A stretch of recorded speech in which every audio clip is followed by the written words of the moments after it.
जरा सोचकर देखिए, कोई दुनिया के आखिरी छोर पर फंस गया हो, बाहरी दुनिया से उसका कोई कांटेक्ट ना हो।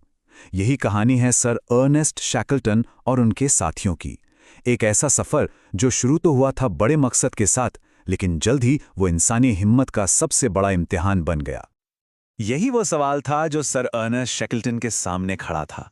जब हर उम्मीद खत्म हो चुकी हो, तो एक लीडर अपने 27 साथियों को घर वापस कैसे लाता है। यह सिर्फ जिंदा बचने की कहानी नहीं है, ये कहानी है एक लीडर की, एक कमाल के लीडरशिप की। तो कहानी शुरू होती है एक ऐसे मकसद से जिसके बारे में सोचना भी मुश्किल था, खासकर 1914 में। शैकल्टन ने कुछ ऐसा करने की ठानी थी जो उनसे पहले किसी ने नहीं किया था। धरती पर आखिरी सबसे बड़ी यात्रा को पूरा करना। जरा सोचिए, आज हमारे पास जीपीएस है, सैटेलाइट फोन्स हैं। 1914 में उनके पास बस एक सेक्सटेंट और तारे थे। शैकल्टन का मकसद था दुनिया के सबसे मुश्किल और बेरहम महाद्वीप को पैदल पार करना। ये लगभग 2900 किलोमीटर का सफर था, जो सिर्फ हिम्मत और जुनून के दम पर पूरा होना था। लेकिन अंटार्कटिका एक ऐसी जगह है जो किसी को बख्शती नहीं, और उसकी अपनी ही प्लानिंग थे। बहुत जल्द ये बड़ा मिशन खोजबीन से ज्यादा जिंदा रहने की एक जबरदस्त जंग में बदल गया। ये कोई अचानक हुआ हादसा नहीं था, ये एक धीमी, दर्दनाक मौत थी। जनवरी 1915 में उनका जहाज एंड्योरेंस बर्फ में फंस गया। महीनों तक वो बस लाचार होकर बहते रहे, इस उम्मीद में कि शायद बर्फ पिघले और वो आजाद हो जाएं। पर हुआ ठीक उल्टा, दबाव बढ़ता गया। बर्फ के बड़े बड़े टुकड़े जहाज को ऐसे निचोड़ रहे थे, जब तक कि अक्टूबर में जहाज टूटना शुरू नहीं हो गया। और नवंबर में उन्होंने अपने घर को, अपनी एकमात्र पनाहगाह को, हमेशा के लिए बर्फीले पानी में समाते हुए देखा। बस उसी एक पल में सब कुछ बदल गया। महाद्वीप को पार करने का सपना टूट चुका था। अब एक ही मकसद था, जिंदा रहना। कोई क्या करे जब उसकी दुनिया उसकी आंखों के सामने ही बिखर जाए। चालक दल के एक मेंबर टॉम मैक्लॉयड के ये शब्द उस गहरी मायूसी को दिखाते हैं जो उन लोगों ने महसूस की होगी। वो इंसानी आबादी से हजारों किलोमीटर दूर बर्फ के एक विशाल अनजाने से टुकड़े पर फंसे हुए थे। घर लौटने का उनका एकमात्र जरिया तबाह हो चुका था।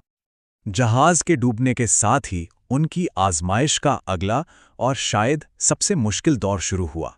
अब वो खोजकर्ता नहीं थे, वो एक हिलते डुलते, तैरते हुए बर्फ के टुकड़े पर फंसे हुए लोग थे, जो पूरी तरह से समंदर के रहमो करम पर थे। 497। जरा इस नंबर के बारे में सोचिए। 497 दिन, लगभग 1.5 साल तक इन लोगों में ठोस जमीन पर पैर नहीं रखा था। उनकी दुनिया बस बर्फ, समंदर और एक अंतहीन सफेद आसमान तक सिमट कर रह गई थी।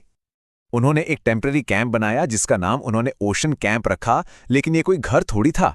ये तो ठंड और नाउम्मीदी से बचने की एक कमजोर कोशिश थी। खाना कम पड़ रहा था, जिंदा रहने के लिए उन्हें सील और पेंगुइन का शिकार करना पड़ा। और जब आखिरकार उनका बर्फ का टुकड़ा भी टूट गया, तो उन्हें अपनी छोटी छोटी लाइफ बोट्स में समंदर में उतरना पड़ा। और आखिरकार वो एलिफेंट आइलैंड नाम की एक वीरान, हवादार चट्टान पर पहुंचे। एलिफेंट आइलैंड पर पहुंचना, हाँ, एक राहत तो थी, पर वो एक कैदखाने जैसा भी था। ये आइलैंड शिपिंग के रास्तों से बहुत दूर था, एक ऐसी चट्टान जहां कोई नहीं आता जाता था। कोई भी रेस्क्यू टीम उन्हें वहां ढूंढने नहीं आने वाली थी। शैकल्टन को पता था कि अगर अपने लोगों को बचाना है तो कुछ नामुमकिन सा करना होगा। अब देखिए, यहां जो बात सबसे दिलचस्प है वो है शैकल्टन का फैसला। केप हॉर्न पास तो था, पर वहां पहुंचना लगभग नामुमकिन था, क्योंकि उन्हें दुनिया की सबसे तेज हवाओं और करंट्स के खिलाफ जाना पड़ता। इसलिए उन्होंने एक लंबा रास्ता चुना, साउथ जॉर्जिया तक 1300 किलोमीटर का सफर, क्योंकि वहां हवाएं और करंट्स उनके साथ थीं। ये एक बहुत बड़ा लेकिन सोचा समझा जुआ था। ये प्लान सुनने में ही मतलब एक तरह से सुसाइड मिशन जैसा था। शैकल्टन 5 और लोगों के साथ एक छोटी खुली नाव में दुनिया के सबसे तूफानी समंदरों में से एक को पार करने निकलेगा, और पीछे 22 लोग इंतजार करेंगे, इस उम्मीद में कि शायद उनका लीडर मदद लेकर वापस आए, ये जानते हुए कि हर गुजरते दिन के साथ उनकी उम्मीद कम होती जा रही है। और यकीन मानिए, वो कामयाब भी हुए। बड़ी बड़ी लहरों और बर्फीले तूफानों से 17 दिन लड़ने के बाद वो साउथ जॉर्जिया पहुंच गए। पर किस्मत को कुछ और ही मंजूर था। कहानी में एक और जबरदस्त ट्विस्ट था। वो आइलैंड के गलत, वीरान हिस्से पर पहुंचे थे, और वेलिंग स्टेशन ऊंचे बर्फीले पहाड़ों के उस पार था। और एक बार फिर उनके सामने एक नामुमकिन सा चॉइस था। थके हुए, भूखे और महीनों समुंदर में रहने के बाद ठंड से कांपते हुए क्या वो अपनी टूटी फूटी नाव में वापस समुंदर में जाएं, या फिर वो करें जो आज तक किसी ने नहीं किया था, साउथ जॉर्जिया के खतरनाक अनजाने पहाड़ों को पैदल पार करना। उन्होंने पैदल जाने का फैसला किया। और यहीं से जिंदा बचने की ये कहानी इंसानी जज्बे की एक मिसाल बन जाती है। ये आखिरी हिस्सा शकल्टन के इरादों का सबसे बड़ा सबूत है। 36 घंटे, सोचिए जरा, बिना रुके, बिना स्लीपिंग बैग या टेंट के लगातार 36 घंटे तक चलना, अनजाने पहाड़ों और ग्लेशियरों को पार करते हुए, बस कुछ बिस्किट और जो कपड़े पहने थे उनके सहारे। शैकल्टन और 2 और लोगों ने यही किया। और इस दौरान एलिफेंट आइलैंड पर बाकी के लोग 128 दिनों तक इंतजार करते रहे। 4 महीने से भी ज्यादा वो एक तूफानी बीच पर उल्टी नावों के नीचे रह रहे थे, बस इस घटती हुई उम्मीद के सहारे कि उनका बॉस वापस आएगा।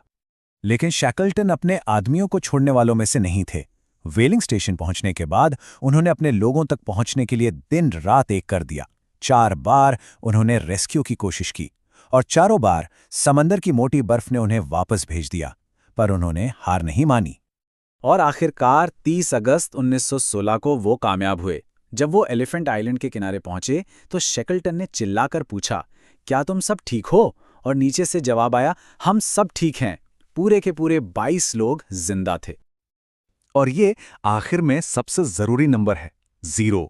लगभग 2 साल की जबरदस्त मुश्किलों, भूखमरी और नाउमीदी के बाद शैकल्टन के दल का एक भी आदमी नहीं खोया था।